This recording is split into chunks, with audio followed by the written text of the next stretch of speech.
આજે 26 નવેમ્બર એટલે કે ભારતનો બંધારણ દિવસ. ભારતમાં લોકશાહી બંધારણ વર્ષ 1949માં અપનાવવામાં આવ્યું હતું. ભારતીય બંધારણના સ્વીકારની યાદમાં દર વર્ષે 26 નવેમ્બરે બંધારણ દિવસ ઉજવવામાં આવે છે. નાગરિકોમાં બંધારણીય મૂલ્યોને પ્રોત્સાહન આપવા માટે કેન્દ્રીય સામાજિક ન્યાય અને સશક્તિકરણ મંત્રાલયે 19 નવેમ્બર 2015ના રોજ જાહેરાત કરી હતી કે ભારતમાં દર વર્ષે 26 નવેમ્બરને બંધારણ દિવસ તરીકે ઉજવશે. આ દિવસને બંધારણની મુસદ્દા સમિતિના અધ્યક્ષ ડોક્ટર ભીમરાવ આંબેડકરની 125મી જન્મજયંતિની યાદમાં જાહેર કરવામાં આવ્યો હતો. ત્યારે ઠેર ઠેર આજે બંધારણ દિવસની ઉજવણી કરવામાં આવી રહી છે. ત્યારે ભારતીય બંધારણની 75મી વર્ષગાંઠ નિમિત્તે ગુજરાત પ્રદેશ કોંગ્રેસ સમિતિ દ્વારા રાજ્યભરમાં 7 માટે બંધારણ દિવસની ઉજવણી કરવાનું નક્કી કર્યું હતું.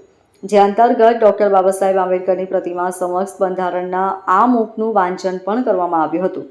સુરતમાં માંદરવાચા રિંગ રોડ વિસ્તારમાં આવેલ ડોક્ટર બાબા સાહેબ આંબેડકરજીની પ્રતિમા પાસે સુરત શહેર કોંગ્રેસ દ્વારા બંધારણ દિવસની ઉજવણી કરાઈ હતી અને બંધારણના આમુખનું વાંચન પણ કરવામાં આવ્યું હતું. 26મી નવેમ્બર 2049 થી ભારતનું સંવિધાન ભારત સરકારમાં રજૂ થયેલ અને 26મી જાન્યુઆરીના રોજ આ સંવિધાનનો અમલ કરવામાં આવેલો.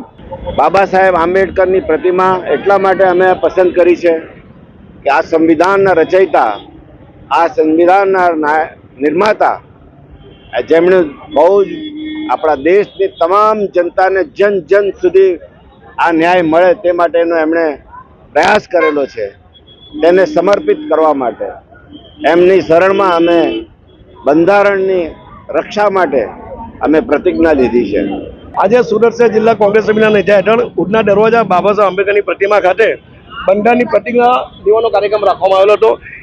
બાબા સાહેબ આંબેડકરે 26મી નવેમ્બર 1949માં બંધારણની રચના કરીને સંસદમાંનો પ્રસ્તાવ મૂકેલો હતો. ત્યારે આ દેશની ભારતીય જનતા પાર્ટી બંધારણને તોડવાનો પ્રયત્ન કરી રહી છે, બંધારણમાં છેડછાડ કરવાનો પ્રયત્ન કરી રહી છે. ત્યારે બંધારણને બચાવવા માટે અમારા યુવા નેતા જનનાયક રાહુલ ગાંધી 10,000 કિલોમીટરની યાત્રા કરીને ત્યારે નીકળ્યા હોય ત્યારે લોકો સુધી બંધારણમાં જે સૂચનો કરવામાં આવે છે, બંધારણમાં જે ન્યાયની વાતો છે એનો અમલ 18 વર્ષના લોકોને મળે એ માટે કોંગ્રેસ દ્વારા પ્રતિજ્ઞાનો કાર્યક્રમ રાખવામાં આવ્યો. Bureau report LK star news, Surat.